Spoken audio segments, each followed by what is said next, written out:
Universidad Alas Peruanas. Curso de Anatomía Humana 1, Unidad 2, Clase 8. Hígado y vías biliares. Quien les habla es el doctor Óscar de la Peña, docente de Anatomía.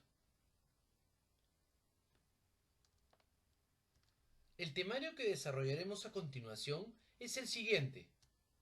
Hígado, incluyendo su ubicación, relaciones, hilo hepático, venas suprahepáticas, segmentación hepática, inervación y drenaje linfático. Vesícula biliar, con ubicación y relaciones, el conducto cístico. Hablaremos del triángulo de Calot, así como su inervación y drenaje linfático. La vía biliar y la aplicación clínico-quirúrgica que deriva del conocimiento anatómico de esta clase.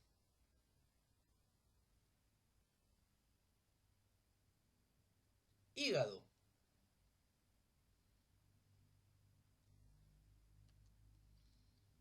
El hígado, la mayor glándula del organismo, está situado, como podemos ver en la figura, en la parte superior y derecha de la cavidad abdominal, específicamente peritoneal. En otras palabras, es una víscera intraperitoneal y supramesocólica, como podemos ver, ocupando casi la totalidad del hipocondrio derecho y la mayor parte del epigastrio, incluso extendiéndose hasta el hipocondrio izquierdo ligeramente. Pesa un promedio de 1 a 2,5 kilos. Su proporción en el feto con respecto al volumen total del cuerpo es mayor que en el adulto. Tiene forma de cuña triangular o de un ovoide partido diagonalmente. Es de color marrón, rojizo o vinoso, firme y plano al tacto, friable y se lacera con facilidad. Debido a su gran vascularización, las heridas hepáticas provocan grandes pérdidas sanguíneas intraabdominales y pueden poner en riesgo la vida.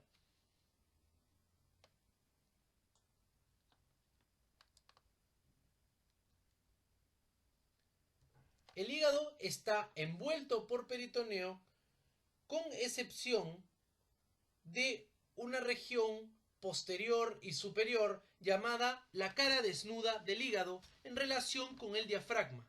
Su cara superior incluye parte de los lóbulos derecho e izquierdo y se encuentra bajo la cúpula diafragmática.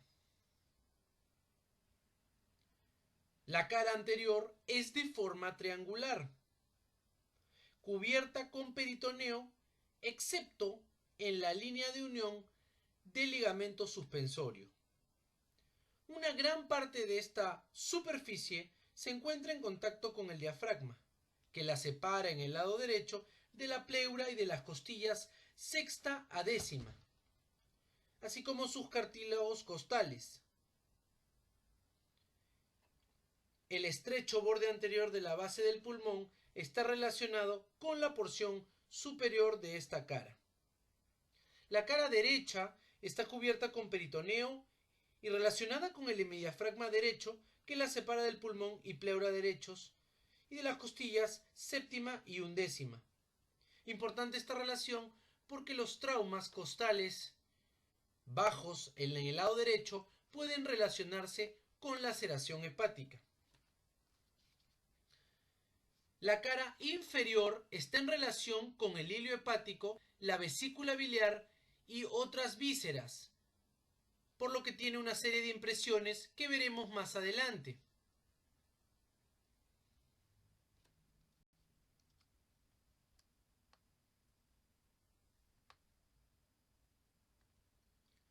Como se ha mencionado, en la cara inferior del hígado podemos encontrar varios elementos.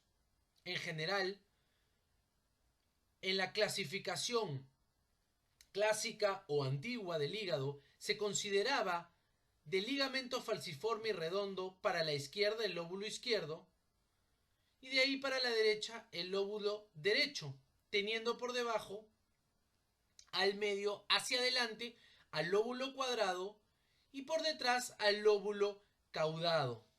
Actualmente Como veremos más adelante, la segmentación hepática ha permitido cambiar esa clasificación. Podemos ver en la cara inferior las impresiones para las vísceras con las que está relacionadas. Adelante, en el lado derecho, la impresión cólica, que tiene relación con el ángulo derecho del colon. Por detrás, la impresión renal y la impresión duodenal, con los que también tiene relación. Aquí apreciamos el área que no está cubierta por peritoneo o llamada también área desnuda del hígado. Y hacia el lado izquierdo podemos encontrar otras impresiones como la impresión esofágica o la impresión gástrica. Al medio se forma una figura en forma de H. Hacia adelante, esta H está formada por el lecho de la vesícula biliar con la vesícula biliar misma y el ligamento redondo hacia el lado izquierdo. Al medio de la H encontramos al hilio hepático, formado por el colédoco o vía biliar a la derecha, la arteria hepática al lado izquierdo y la vena porta por detrás. Hacia atrás, la H está formada en el lado izquierdo por el llamado ligamento venoso.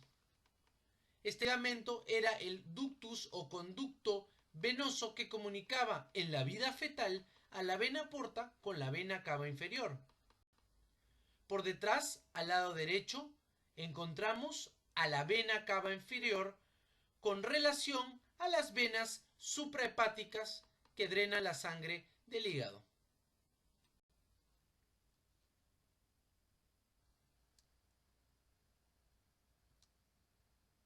Como se ha mencionado, el peritoneo recubre casi totalmente al hígado, a excepción de una región posterior-superior llamada la zona desnuda. A la cobertura que le hace el peritoneo al hígado se le llama cápsula de Gleason. Esta cápsula está ricamente inervada sensitivamente, por lo que los dolores derivados de la patología hepática se deberán a la distensión de dicha cápsula y no a la inervación del hígado en sí. El peritoneo que cubre al hígado se proyecta luego a manera de ligamentos que sirven como medios de sostén del mismo. Entre ellos tenemos al ligamento suspensorio del hígado o ligamento falciforme. Es un repliegue estrecho en forma de hoz compuesto por dos hojas estrechamente unidas. Como podemos ver, conecta al hígado con el diafragma y la cara posterior de la pared abdominal anterior. Su borde convexo está adherido a la cara inferior del diafragma y a la cara posterior de la pared abdominal anterior.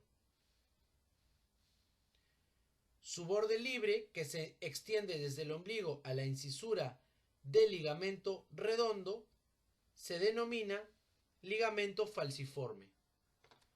La proyección del mismo, como hemos mencionado, hacia abajo se denominará ligamento redondo y está en relación con el ombligo.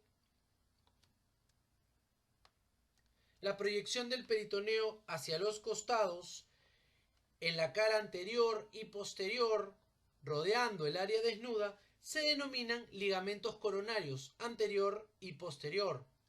A cada lado, estos ligamentos se proyectan en forma de triángulo, formando justamente el ligamento triangular izquierdo y derecho que adhieren al hígado, al diafragma.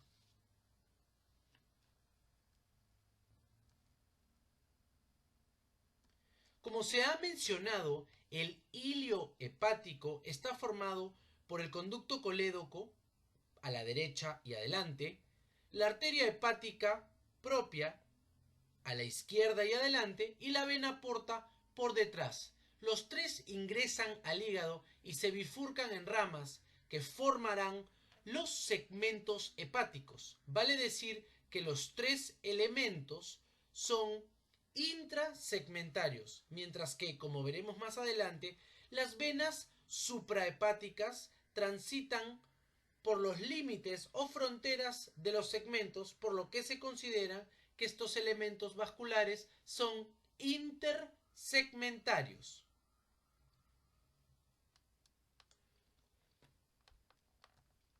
La arteria hepática se origina del tronco celíaco como hepática común.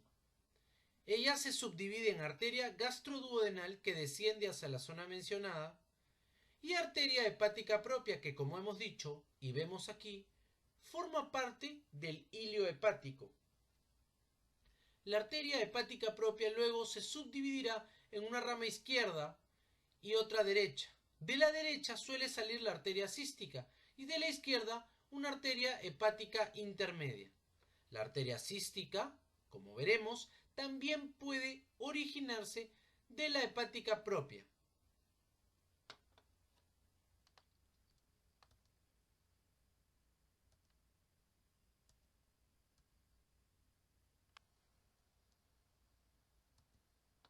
El otro elemento del hilio hepático es la vena porta. La vena porta, como se ha mencionado antes, se forma de la unión, en un primer momento, de la vena mesentérica inferior con la esplénica, que juntas buscan unirse a la vena mesentérica superior. Esta unión finalmente es la que permite la formación de la vena porta. La vena porta luego se subdivide en una rama derecha y otra izquierda conforme la segmentación hepática.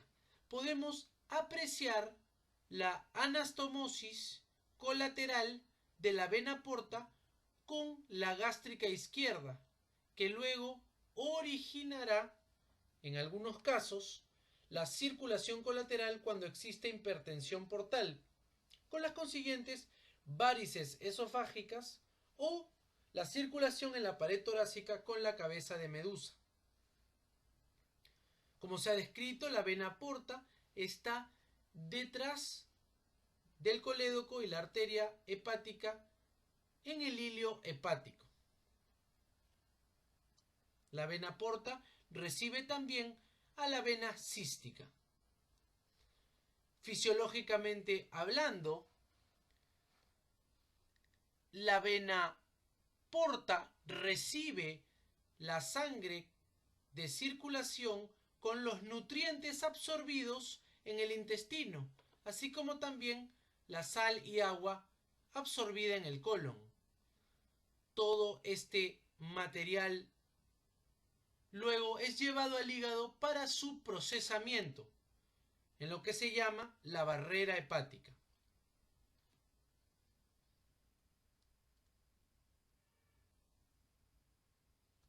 Las venas hepáticas, llamadas también suprahepáticas, son aquellas que se encuentran en la frontera de los segmentos, como podremos ver a continuación, y son por lo tanto intersegmentarias.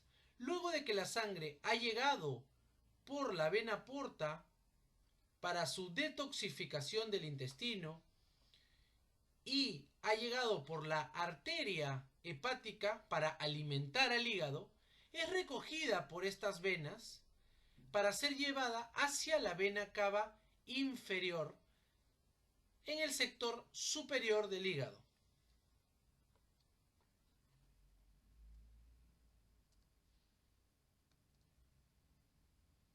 La circulación empieza desde la vena porta, cruza la barrera hepática y termina en la cava inferior.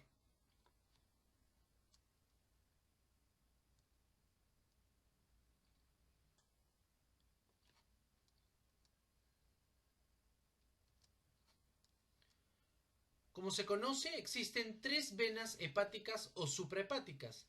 La derecha, que subdivide en dos al lóbulo derecho, la izquierda, que hace lo propio con el lóbulo izquierdo, y la vena hepática media o intermedia, que es central y es la que divide verdaderamente al hígado en derecho de izquierdo.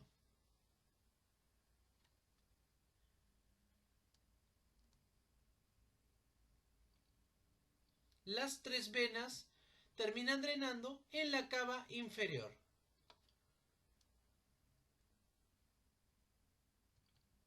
Segmentación hepática. Como se ha mencionado, la segmentación hepática es dependiente de la división de la vena porta, la vía biliar y la arteria hepática en sus ramas. Ectoscópicamente podemos diferenciar estas divisiones trazando una serie de planos. En primer lugar, trazamos un plano transverso a la mitad del hígado que nos va a separar una porción postero-superior de otra antero-inferior. Adicionalmente, podemos trazar un plano longitudinal que va desde el lecho vesicular hasta el borde izquierdo de la vena cava. Este plano es el que divide actualmente al hígado en un lóbulo derecho y otro izquierdo, y ya no el plano antiguo del ligamento redondo y falciforme. Esa clasificación ya quedó desechada.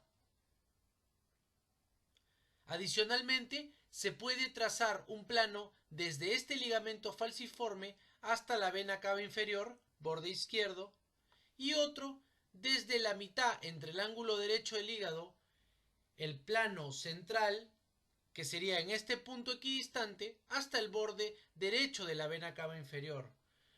Esos planos son las divisiones de los distintos segmentos que podemos apreciar. Coincidentemente, estos planos pasan por el trayecto de las venas suprahepáticas que, como ya se ha dicho, por eso se consideran intersegmentarias. Podemos apreciar al lóbulo caudado o segmento 1 y luego de manera antihoraria a los segmentos 2, 3, 4, 5, 6 y 7. El segmento 8 no es visible por la cara basal o inferior del hígado. Cuando se habla de los segmentos hepáticos, la vena suprahepática media, que va desde el lecho vesicular hasta el borde lateral izquierdo de la vena cava, divide al hígado en un lóbulo o porción derecha y en otro lóbulo o hígado izquierdo, importante en la cirugía y trasplantes de hígado. Como se puede apreciar, del lado derecho, en la parte anteroinferior, estarán los segmentos 5 y 6, 5 el medial, 6 el lateral, 7 el lateral postero superior derecho y 8 el medial postero superior derecho. El 4, que es todo desde arriba hasta abajo, medial, y luego el 2 y 3, que son postero superior y anterior inferior, respectivamente, laterales. El caudado se encuentra por detrás y, como vemos, presenta su propia segmentación y su propio drenaje. La vena suprahepática derecha es la que va a subdividir al lóbulo derecho y la vena suprahepática izquierda es la que va a subdividir al izquierdo.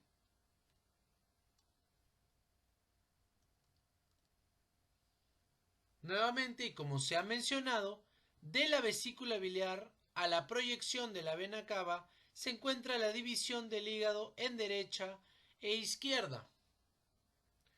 Y tendremos en la cara anterior al segmento lateral superior izquierdo, número 2, segmento lateral anterior izquierdo, número 3, a toda el área medial, tanto superior como inferior, del lado izquierdo, que es número 4, y luego a los segmentos mediales 5, el anterior, y 8, el posterior, y a los segmentos laterales del lado derecho 6, el anterior, y 7, el posterior, y por debajo al lóbulo caudado o segmento 1.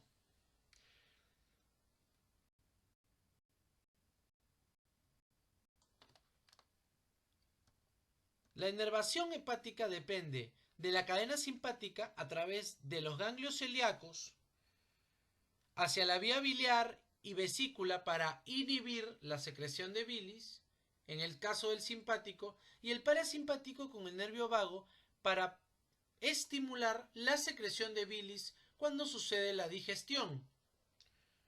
La sensitividad de la cápsula de Gleason queda a cargo del nervio frénico.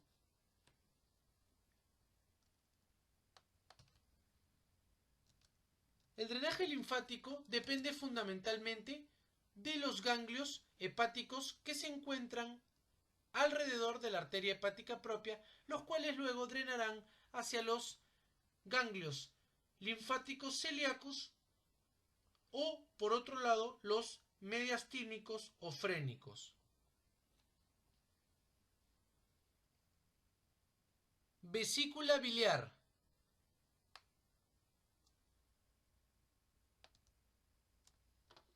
La vesícula biliar es un reservorio músculo-membranoso situado en la fosa cística del hígado. De forma periforme u ovoide, presenta un fondo situado en la región anteroexterna redondeado, a veces perceptible a la palpación y móvil, puesto que se halla parcialmente peritonizada. El cuerpo, de forma cilindroidea, disminuye progresivamente de calibre de adelante hacia atrás. Su cara superior está adherida al hígado y desprovista de peritoneo. Su cara inferior está revestida de peritoneo que lo fija al lecho hepatovesicular. El cuello es la parte más estrecha y más posterior de tránsito con el cístico. La vesícula biliar tiene la particularidad que en su estructura no tiene submucosa, lo que la hace eficaz para absorber líquidos y concentrar la bilis. Sus dimensiones son variables, 8 a 11 centímetros de longitud, 3 a 4 centímetros de diámetro y una capacidad de 45 a 60 centímetros cúbicos. La vesícula es la que almacena bilis y su función es de concentración de la bilis por absorción de agua. A veces, por errores del metabolismo o por procesos inflamatorios, esta bilis concentrada puede precipitar, como un polvillo o arenilla, dando lugar a los cálculos vesiculares, causa común de cirugía general. El conducto cístico une el cuello de la vesícula con la vía biliar principal. Tiene un diámetro de 3 milímetros y una longitud de 3 a 4 centímetros. En su mucosa interior presenta repliegues que se disponen en espiral, como podemos ver en la figura, formando las válvulas de Heister. Como se ha mencionado, el conducto hepático común y el colédoco forman la vía biliar primaria, porque es de fundamental importancia. El cístico forma la vía biliar secundaria o accesoria, porque al ser removido en una cirugía con la vesícula biliar, no causa en general mayores problemas.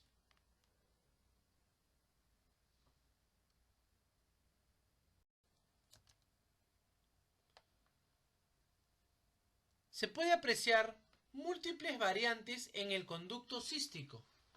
Por ejemplo, una unión baja con el hepático para formar el colédoco, una especie de adherencia, lo que anularía el triángulo de Calot, un cístico casi ausente o muy corto, un cístico redundante que puede ir por delante o por detrás de la vía. Así también podemos encontrar conductos hepáticos accesorios o aberrantes, que se puedan unir directamente a la vesícula biliar o que lleguen al cístico o al colédoco. Todas estas consideraciones deben ser tomadas en cuenta por el cirujano general cuando realiza una colecistectomía, sea laparoscópica o abierta.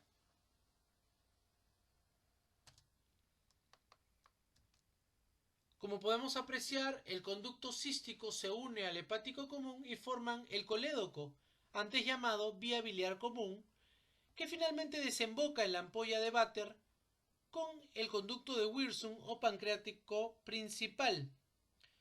A la ampolla de Vater la circunda el esfínter de Oddi y esto sucede en la segunda porción del duodeno.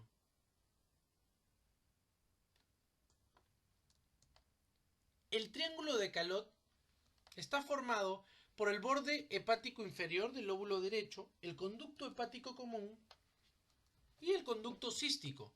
Por dentro encontramos a la arteria cística.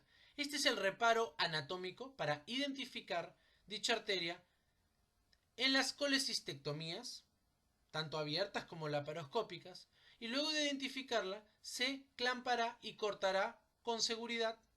Luego se clampará y cortará el cístico y se liberará la vesícula.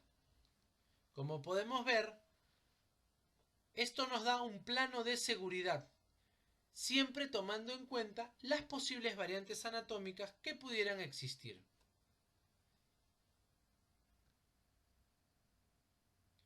Como se ha mencionado, podemos encontrar la arteria cística dentro del triángulo de Calot, lo que es normal, pero podemos encontrar arterias accesorias o aberrantes que vayan por fuera de dicho triángulo y que se originen de la hepática propia a distintos niveles o incluso de la hepática izquierda. En esos casos, el cirujano deberá buscar meticulosamente antes de cortar todo el tejido a ver si existe alguna arteria adicional. De hacerlo, la clampará, la cortará con seguridad y procederá a la resección de la vesícula. Estos casos son raros. Si sucediera el corte inadvertido de una arteria y el sangrado no es controlable por la laparoscopía, la cirugía se convierte a abierta para evitar el riesgo de sangrado exsanguinante y riesgo de muerte en el paciente.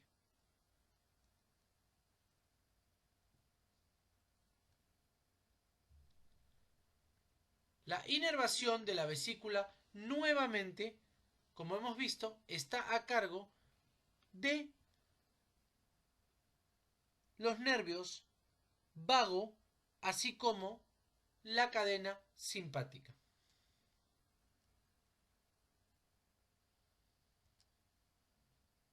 El drenaje linfático de la vesícula son los ganglios linfáticos císticos. Y también estos ganglios drenarán hacia los hepáticos, celíacos, mediastinales o frénicos.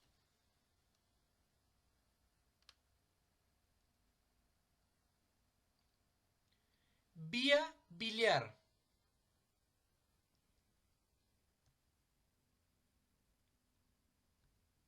Como se ha mencionado, la vía biliar está formada por el conducto hepático común, el conducto cístico de la vesícula y al unirse forman el colédoco o vía biliar primaria, que desemboca en la papila duodenal de la segunda porción junto con el conducto pancreático primario. Este conducto colédoco lo encontramos como parte del hilio hepático en la cara anterior de dicho hilio hacia el lado izquierdo.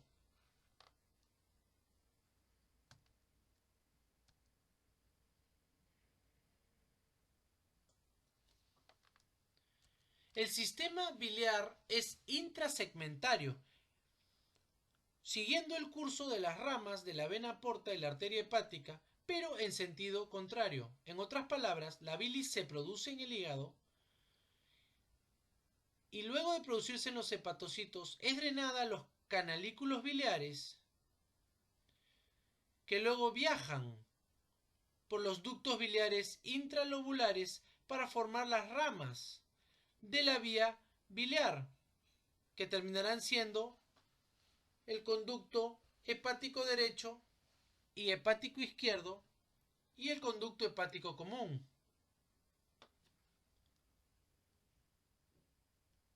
Por el contrario, la sangre que viene por la vena porta camina a través de estos senderos llamados los sinusoides hepáticos hasta llegar al espacio centrolobular formado por las venas suprahepáticas que se llevan la sangre de la arteria hepática y la vena porta luego que ha pasado por los hepatocitos y ha sido detoxificada y a su vez utilizado el oxígeno de la sangre de la arteria.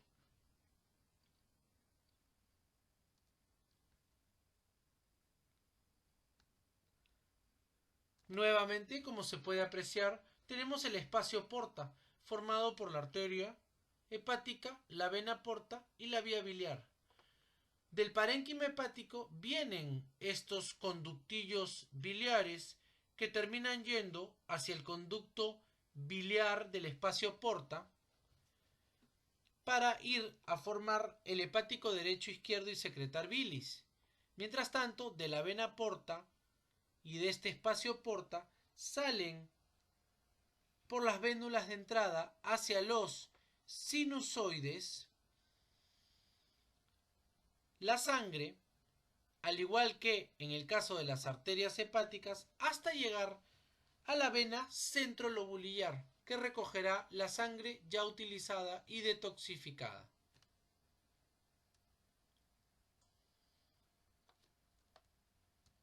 La vía biliar extrahepática, en cambio, es macroscópica y es la que se encuentra formada por el hepático derecho, el izquierdo, el hepático común, el cístico y el colédoco.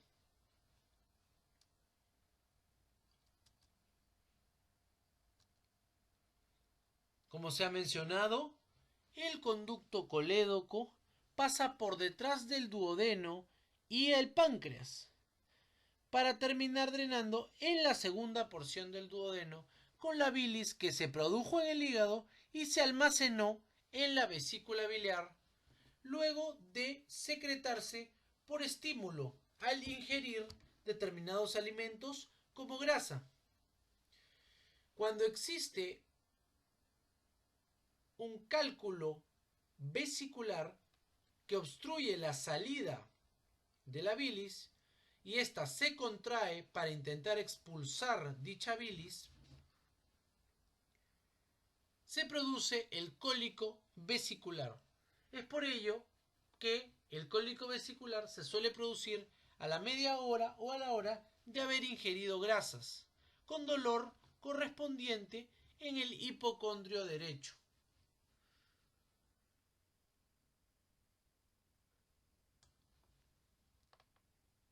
Los sectores topográficos del conducto colédoco son los siguientes: la porción supraduodenal en su formación en el hilo hepático, la porción retroduodenal detrás de la primera porción del duodeno, la porción infraduodenal en relación con el páncreas y la porción intraduodenal cuando perfora la pared del duodeno para formar la ampolla de váter.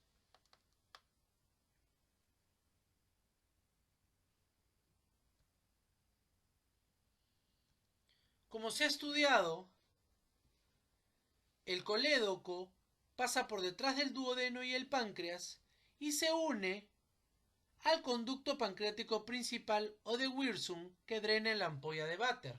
El conducto pancreático secundario o accesorio, llamado de Santorini, drena 2 a 3 centímetros, ambos en la segunda porción del duodeno. Aquí podemos apreciar que en la carúncula menor arriba drena el conducto accesorio de Santorini y en la carúncula mayor drena el conducto pancreático principal o de Wirsung con el colédoco, formando la ampolla de Vater circundada por el esfínter de Oddi. Es importante mencionar en la aplicación clínica que cuando se produce un cálculo que baja por el colédoco, a veces va hacia atrás retrógradamente hacia el páncreas, obstruyendo el conducto pancreático principal y produciendo por lo tanto una pancreatitis aguda. Y debido a que las enzimas pancreáticas son excesivamente líticas, se produce necrosis del tejido pancreático. La mayoría de estas veces esta necrosis es aséptica, por lo que en la pancreatitis no se recomienda el tratamiento antibiótico de rutina, a menos que se compruebe que existe un proceso infeccioso.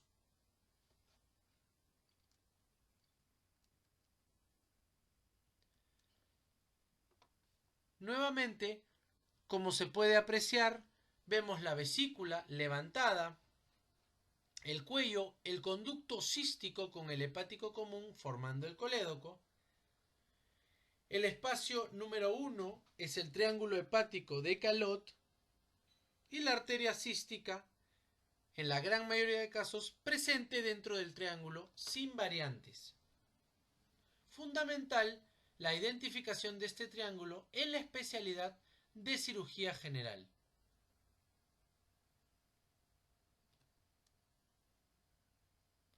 Aplicación clínico-quirúrgica.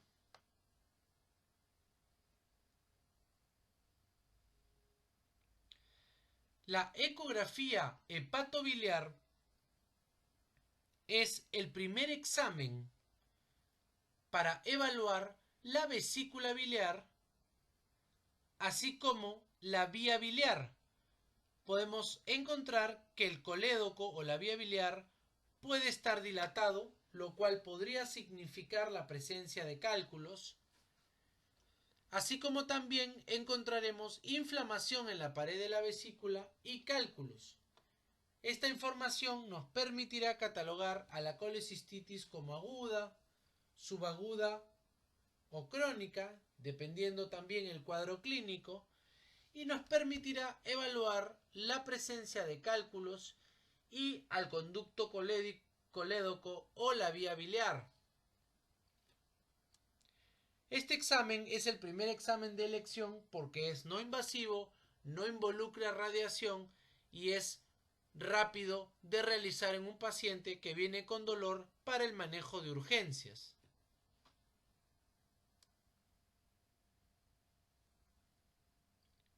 Cuando la patología hepática o biliar se ha encontrado compleja o el examen ecográfico no es contributorio, se pasa al segundo paso o escalón de evaluación del hígado, que es la tomografía hepatobiliar. Esta tomografía nos permite, en primer lugar, ubicar tumores que pueden ser de distintas características, benignos, quísticos o malignos. Nos puede también presentar a la vía biliar para encontrar aire o no en ella, y nos puede presentar inflamación de la vía biliar.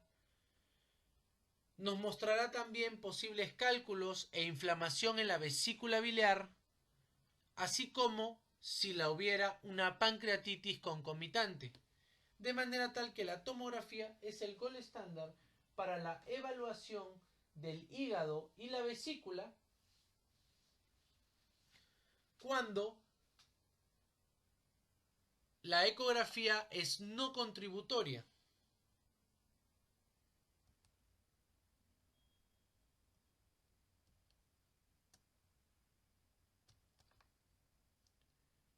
El examen más específico para la evaluación de la vía biliar es la colangioresonancia. Como podemos apreciar, este examen nos podrá mostrar si existiera un colangiocarcinoma o tumor de la vía biliar. Nos mostrará también la dilatación de dicha vía y por dilatación el paciente se presentará con dolor, Si se infecta, podríamos estar hablando de una colangitis y tendrá fiebre, y por falta de drenaje de la bilis, esta pasará retrógradamente por la vía biliar hasta la sangre, produciendo hiperbilirrubinemia conjugada con ictericia. Signos clínicos, en el caso de fiebre, dolor e ictericia, conocidos como la triada de Charcot, muy característicos de la colangitis. De no ser colangitis, podría tratarse de un tumor, como en este caso, colangiocarcinoma, tumor maligno de la vía biliar.